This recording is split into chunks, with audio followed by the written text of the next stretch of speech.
In this video, we're going to continue our discussion of Chebychevs theorem with one more example. Okay, so we have a survey of local companies and found that the average age of CEOs is 54 years old. Standard deviation was 4 years. Okay, we're going to use Chebychevs theorem to determine the minimum percentage of CEOs that are between 44 and 64 years old.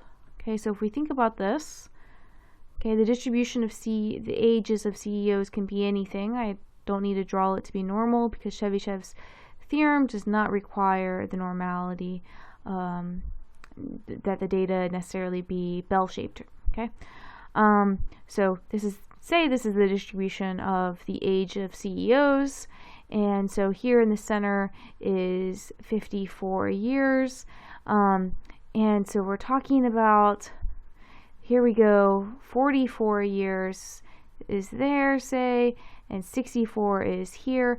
Okay, so basically it looks like what? I went 10 years in the negative direction and 10 years in the positive direction, right?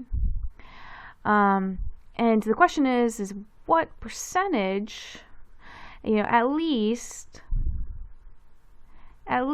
what percent is between 44 years old and 64 years old? Okay, so at least what percent, right? So Chebychevs theorem can answer this question. To answer that question, so we know that this percentage is going to be this equation from Chebychevs theorem, 1 minus 1 over k squared. Now, we don't know what k is, right? So that's like the hard part in this question. We need to determine what k is. So remember, k is the number of standard deviations from the mean, right? That's how Chebychev uses the variable k. Okay, so how many standard deviations from the mean is 44 and 64? All right. Well, let's see. It looks like, well, the standard deviation is 4.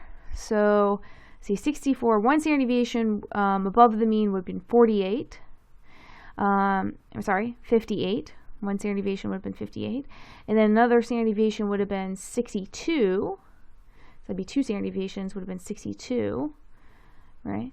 And then so that would be 2 standard deviations from the mean. Let's see, and if we were to add another standard deviation, then we would be all the way up to 66, right? So that would be 3 standard deviations from the mean. Okay, so we need to figure out how many standard deviations is 64 though, right? So there's a really good equation that we can use to figure out how many standard deviations something is from the mean. It's called a z-score, all right? So a z-score is basically the number of standard deviations that you are from the mean. So the way we calculate it is, well, you take whatever you're trying to calculate the z-score for, so we call that x. We subtract off the mean, call that x bar, and then we divide by the standard deviation, which is s. Okay, so say I'm trying to figure out how many standard deviations from the mean 64 is. So 64 minus the mean, which is 54, divided by the standard deviation, which is 4. So this would be 10 divided by 4, which is 2.5, right? Which makes sense because 62 was 2 standard deviations from the mean and 66 was 3 standard deviations from the mean. So it makes sense that 64 then is 2.5 standard deviations from the mean. Okay.